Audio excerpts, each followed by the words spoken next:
I feel like everyone can relate to a situation where they've said something, they thought they said it really clearly, but for some reason it just doesn't land how it's supposed to. Somebody has misinterpreted it and misjudged what you meant, and then you're leaving feeling really bad and you try to recover from it, but it just doesn't work out how you want to. And this is miscommunication. It's when you think you have said something really clearly, but somebody just doesn't understand or it doesn't go how you wanted it to. I've had numerous conversations like this, and honestly, I probably still will.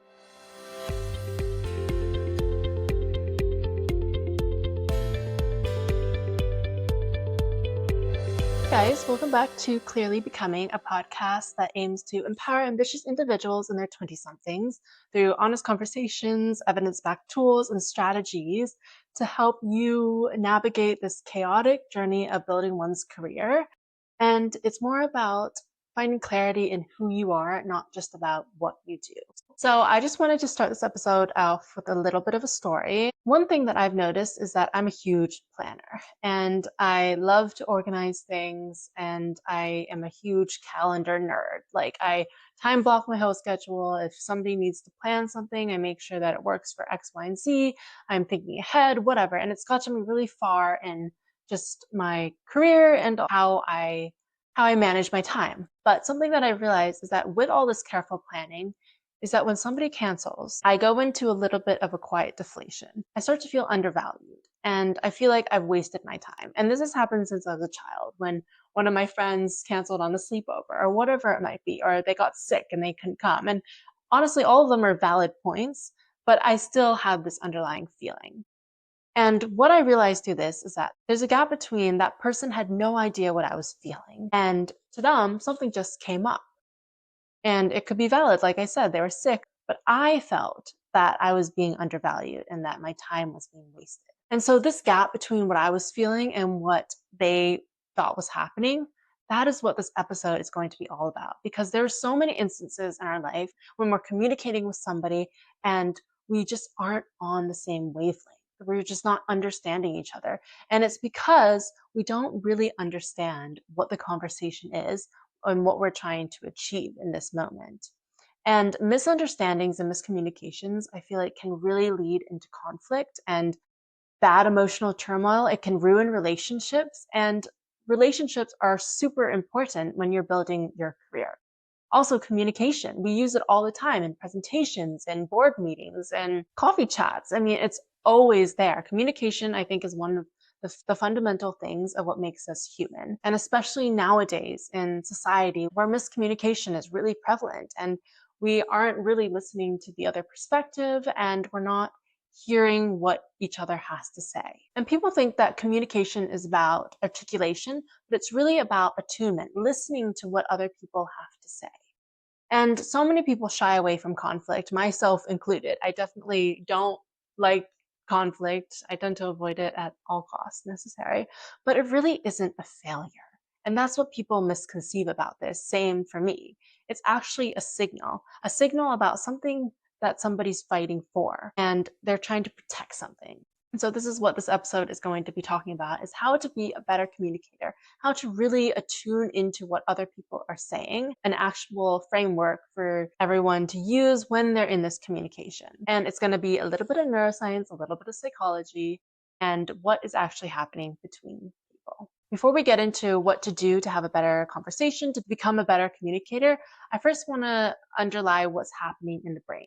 Because once we have this awareness about what's happening, then everything else seems a little bit obvious and we can stimulate change from that. Levin, who is a lecturer at Columbia teaching negotiation and conflict resolution, she talks about the rejection response. And she found that when you face rejection, it drops your IQ by 25% and drops your reasoning by 30%, which means that your cognitive ability lessens and decreases, and that your brain has fewer resources implement that prefrontal cortex, that logical thinking, that decision-making skills. And so then it goes into your amygdala and it heightens your emotional sense and your responses. And that's why we lash out at people. That's why when rejection happens, we instantly want to attack someone else, or we get highly emotional, or we get angry, and then our feelings come. And then that kind of blurs our rational thinking. And I think this is really interesting because where if somebody has says something to me,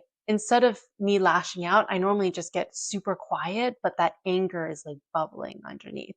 Whereas other people just lash out at somebody and, probably say something that they regret later. This is why taking a breath or taking a moment before you respond is so important because there is this 300 millisecond window, which is when your amygdala fires, that signal travels to the prefrontal cortex. And that gap between that reaction and that response, that is that neurological intervention when you can take a breath, when you can actually take a beat to think about what you want to say before responding. So then you don't lash out and then maybe you don't say something that you regret later on, which is very helpful, especially in the career landscape when what you say really matters. And it could get you fired if you say something not so great or if you lash out at your manager, your boss, or whatever it is, because it's really important to maintain that composure in a professional context.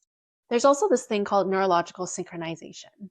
And this happens when the conversation is going really well, it's flowing, you're understanding something, and and your brain physically syncs with somebody else's. Breathing patterns, emotional rhythms, even goosebumps. It's when somebody is storytelling that this happens a lot with. When we connect, we are physically on the same wavelength. Our brains are synced. Like, how cool is that? That we are actually understanding each other. And I just think that's so beautiful that if we can have really good conversations and if we can become really good communicators, that we will sync up to each other and that we'll have this amazing connection. And that's what we all want. That's what makes us human. And this has definitely happened to me where I feel like I really don't like small talk. It's just so surface level and I'm not getting that neurological synchronization. It's just like, how's the weather today? But when I have a conversation that's deep and that is so thoughtful and intentional and that just flows and people are understanding each other, it doesn't feel forced, whatever it is, I get super energized. And I've been realizing this more and more because I always thought that I was an introvert and that I really needed to spend time alone. And that is true. But the more that I grow older, I realize that I can also really get energized if I'm with the right people, if those people are talking about things that I want to be talking about, if I can get on that deep level of connection.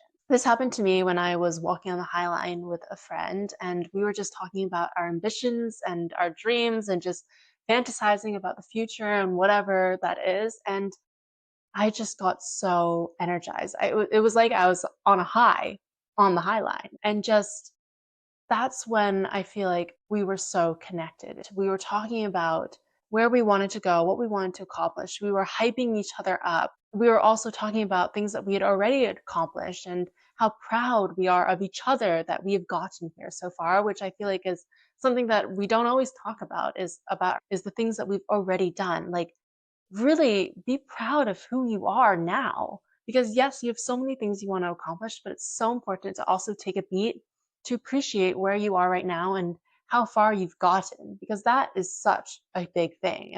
And you should be really proud of yourself. I'm proud of you for doing all that you've done right up to now. And I'm proud of you for taking the steps to really develop yourself and grow and be ambitious. You have to make sacrifices when you're ambitious, and that's not an easy feat. So I really I really commend you on doing that because that's a hard step.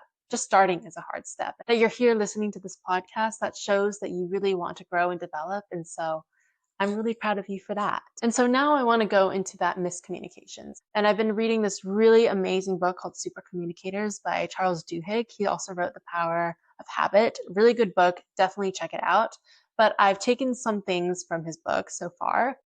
And what I thought was really interesting is that most likely the problem doesn't lie in what is being said, but it's that two people are having fundamentally different conversations without even knowing it.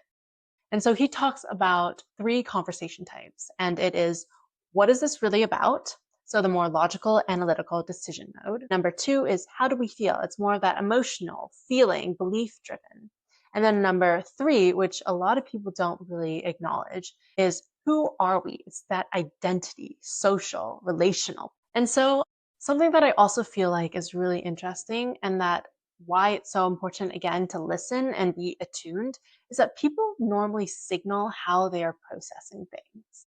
And this can be seen in the little things that they say. Like, I feel is probably more about the emotional processing, or I hear it's more about the connectional or listening. And then I see it's more of that visual, conceptual nature.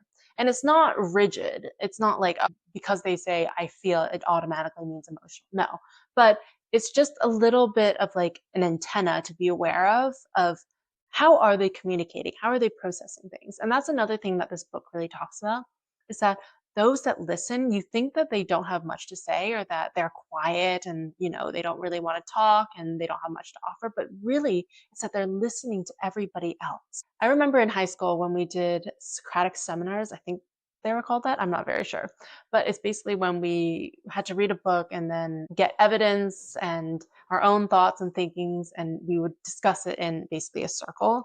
And there's an inner circle where they'd be discussing, and then the outer circle where people were listening to us and writing down how much we were saying or whatever it was, and then we'd be graded on it. And I really hated it. But now that I look back at it, I realize how meaningful that actually was, because it you could see those people who just were talking and talking and talking, and maybe it was because they just wanted a better grade, and I'm sure that was it. But then you would see the people that weren't talking as much. And I always thought that, oh, if they're not talking as much, then they're underprepared. They haven't done enough. And to be honest, sometimes I'd be the ones who didn't talk enough because I was scared to dominate the conversation, because we all have those people. And then you had those people that didn't talk as much, but when they talked, they had something to say that was really valuable. And they also invited other people into the conversation. They asked the questions. And this is what that book really talks about, is that those people that ask the questions, are listening, are really in tuned about what's going on. Those are the super communicators, because they're understanding what conversation type each person is having and what they want to get out of it, and shifting the conversation to that. And I just think that's so cool, because we always think the loudest voice in the room is the one to be seen, but that's not always true. It's the people that are really intentional with what they say. They have the presence and they have the knowledge to shift the conversation. That is how leaders are really built, in my opinion. And I'm definitely going to do a podcast all about leadership and leadership skills, because that's super important. But I just think it's really important to also listen as much as you speak, and honestly listen more than you speak, because then when you do speak, it will have so much more value. So I wanted to give a workplace example for these three conversations, just to apply it a little bit to the career landscape. And so let's just say somebody comes in and wants to talk to you about how they're feeling that they're not being respected in their job. And they feel like the manager isn't listening to their ideas. They just feel like they are undervalued. A common misconception is that when they come to you with that problem, your response is just, oh, how to solve this. Have you talked to them about this? Have you done the work? Have you showed them that you've demonstrated the work? Have you advocated for yourself? Whatever it might be, it's very solution oriented. And you are in the logic mode, whereas they are in the how do we feel, that emotional mode. The first person feels like you haven't understood or heard them at all, that you didn't acknowledge that they weren't being respected. And you're feeling like, well, I just offered you all these solutions. Why can't you just change it? And you both walk away just frustrated, because you have different conversations going on and you don't really understand why the person isn't getting you. But it's, again, that conversation type. You were in two completely different conversation types, and you weren't listening to each other. You weren't hearing what the other person really wanted to accomplish out of this conversation. And I can definitely relate to this in my own stories, is that when I was deciding whether to study abroad or not at Wharton, it was a challenging decision. And now looking back, I think of, well, why would it be challenging? Obviously, if you have the opportunity to go to Wharton Business School, you should go to the Wharton Business School. But at the time, it's not always that easy. And I'm sure you guys can relate, or not. Maybe I was just being silly. Who knows? But when I was making this decision, I was coming from more of an emotional place. How do I feel? And also an identity place.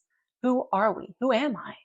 And I was feeling this of like, well, if I go there, it's like this huge, it's a new landscape, it's a new environment, it's new people. And then when I come back, who will I be? Will I be somebody who's from Wharton, or will I be more of a uni student in London again? Or will I have the same friends? Will I be able to connect with people when I go to Wharton? Or will I be able to connect with people back in London.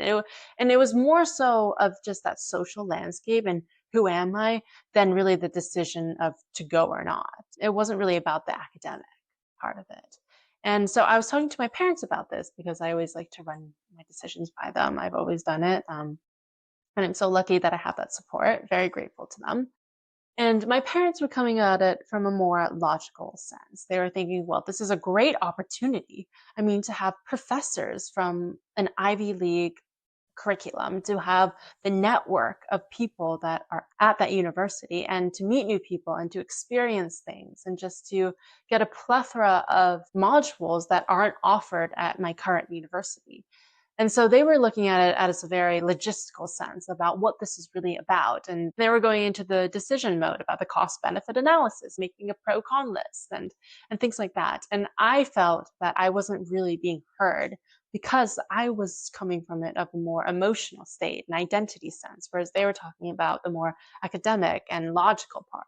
And so this is where that miscommunication can happen. And it's so frequent is that we just don't understand what type of conversations we're each having. And when this happens, conflict arises. And conflict is inevitable. I used to pride myself about not having conflict with anybody, not having conflict with my family, not having conflict with my friends, just being such a good, like I wasn't high maintenance if you want to call it that. But really it was that I was the best avoider at conflict, is that I feared it so much that I was just so agreeable.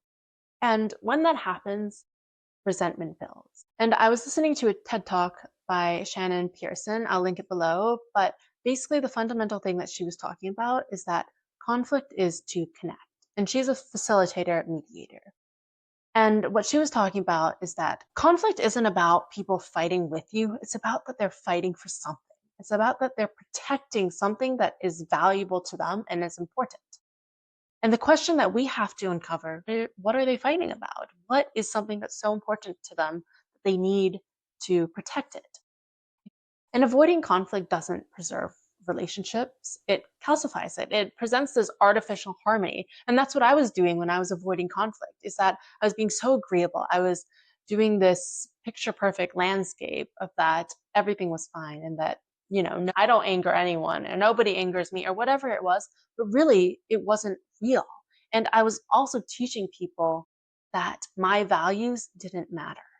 Because when you avoid conflict, you're actually not advocating for yourself. You're not telling people what matters to you. And this is what I feel like we do a lot, is that we expect other people to understand us. It's that we expect them to understand us and to interpret what we have to say, and that to just mind read whatever we're thinking about. And as cool as that would be, that's not the reality. And we can't put that expectation on others to fundamentally just know our values without even telling them. And that's our responsibility, to communicate to other people what our boundaries are, what our values are. And then they have the choice to respect them or not. And then we have that choice to stay or not.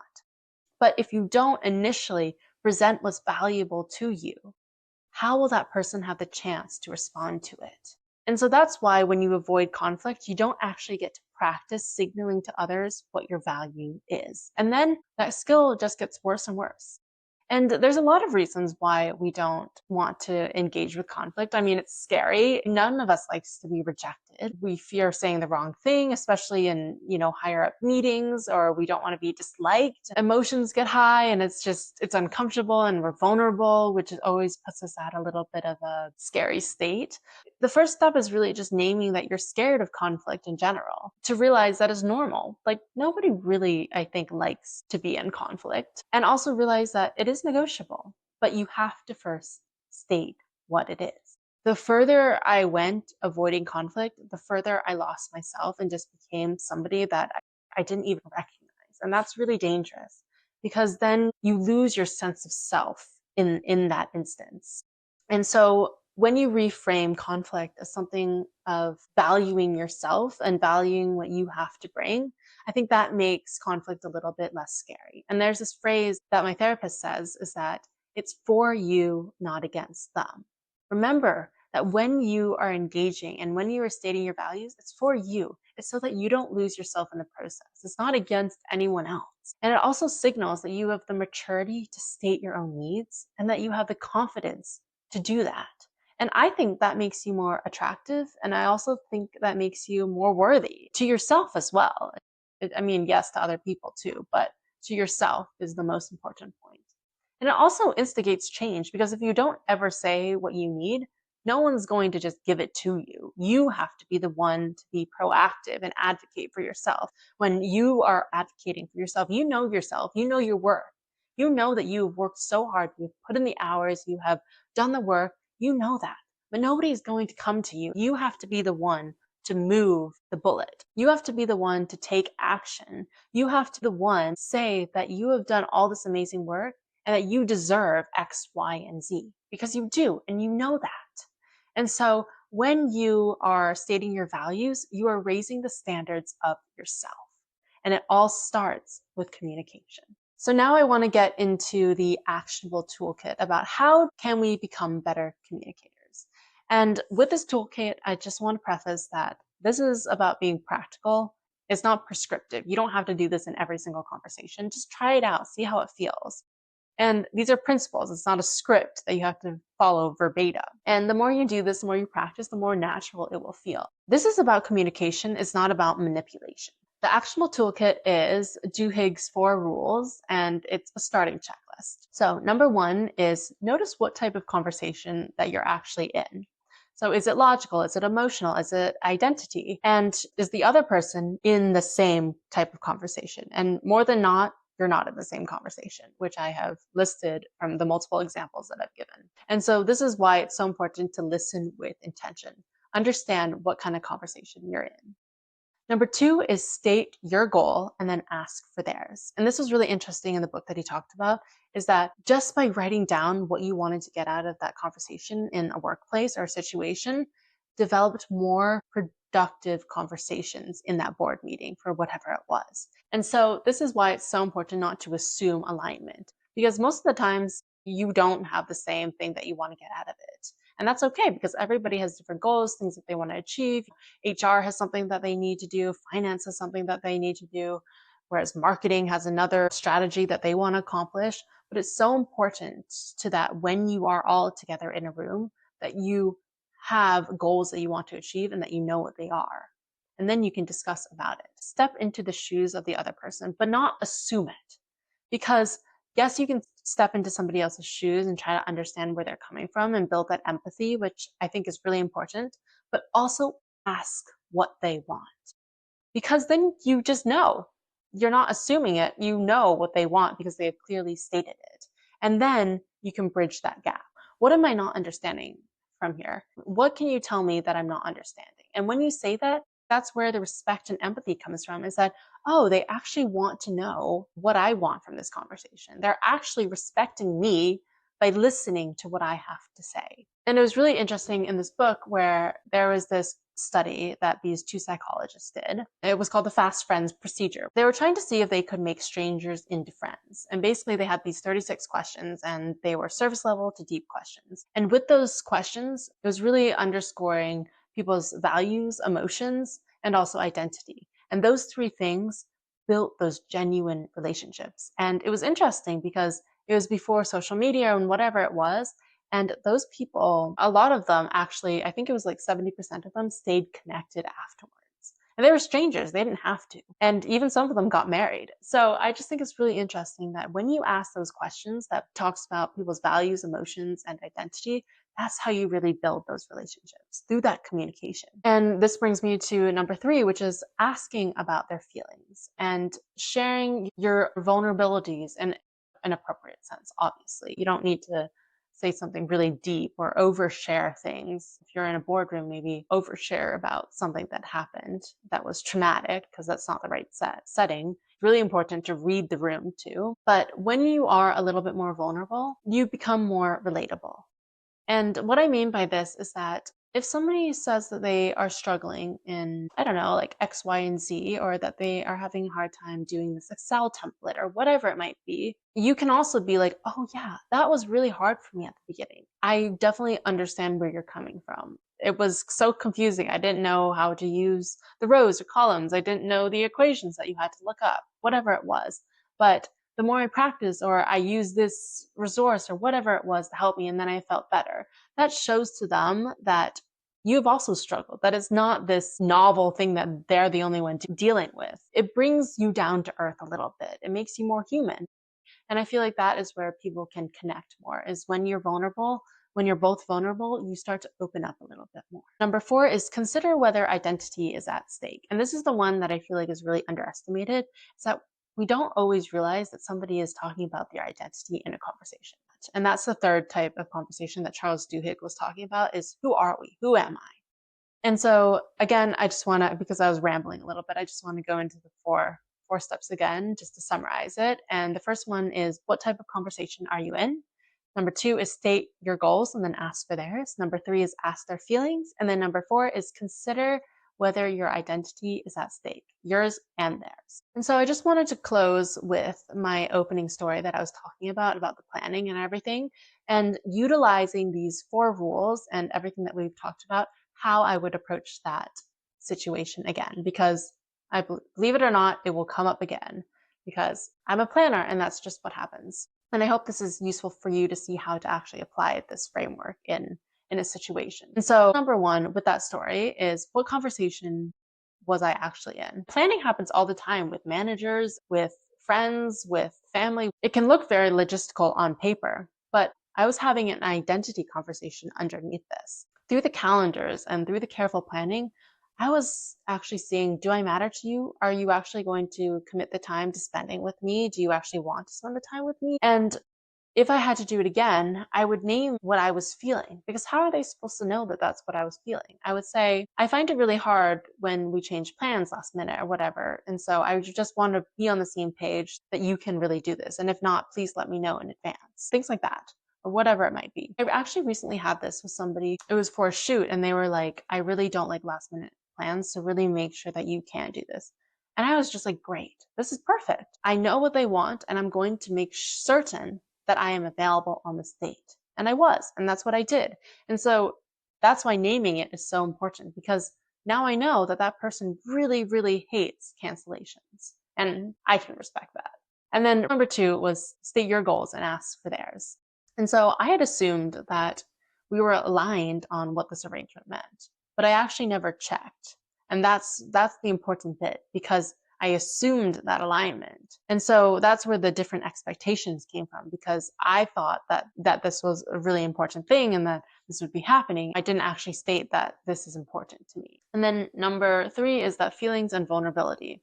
So instead of just quietly absorbing the cancellation of plans and not actually telling them how I felt, I could have said, when things change last minute, I feel like my time isn't really being valued, and I feel like I wasted my time here. So if I say that, then they understand it a little bit better. And if I had also realized that this conversation was a bit more logical to them, then I could have reframed it a little bit from my side as well, because I am also accountable for this conversation not going very well, or miscommunication. It's always 2 sides. And so that's where number 4 comes in, is that identity, whether identity is considered. And I realized that my reaction was probably bigger than the situation actually warranted, because I didn't state what I valued and what my goals were and what my feelings were about this. I recognized that what was actually hurting was not really the canceled plans, because that happens, but it was the feeling that the care that I put into it didn't register to them.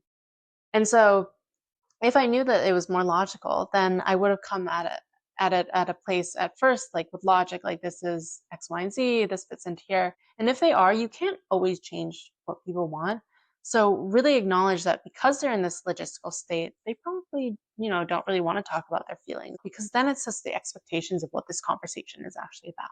I hope that was a little bit helpful. It was a little bit of a rant, but that's kind of how you can apply it. And again, these are not just a script.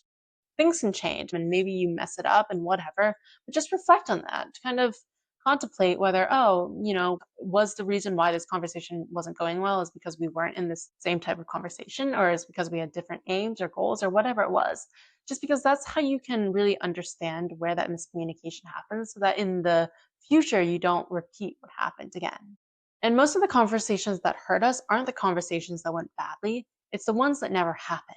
And so it's so important to not avoid conflict again and to state your needs, state your values, and just practice. Conversation and communication is a skill, and you need to practice at it to get better. I am trying to practice my conflict skills so much more and negotiation skills because it is really important in the workforce to be able to advocate for yourself and to have that strong communication to get things done in a respectable time period or whatever it might be.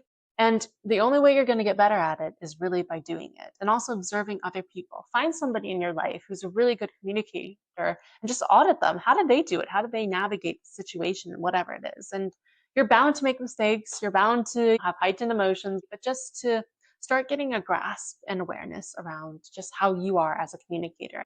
And also have grace for yourself that you are human and things will come up and conflict will arise, and to not shy away from it and just to do the best that you can with the resources that you have. So I hope this episode was helpful, and I hope it gave you a little bit more tips on how to become a better communicator in your life and just career in general. The next episode is going to be on leadership and as well as collaboration, which I think is just such a relevant one because I know I've had my share of bad group work. So let's just put it at that. But thanks so much for listening. I appreciate each and every one of you. Definitely comment below, subscribe to the show that I can make more episodes like this. And thank you so much for listening, and see you in the next one. Bye.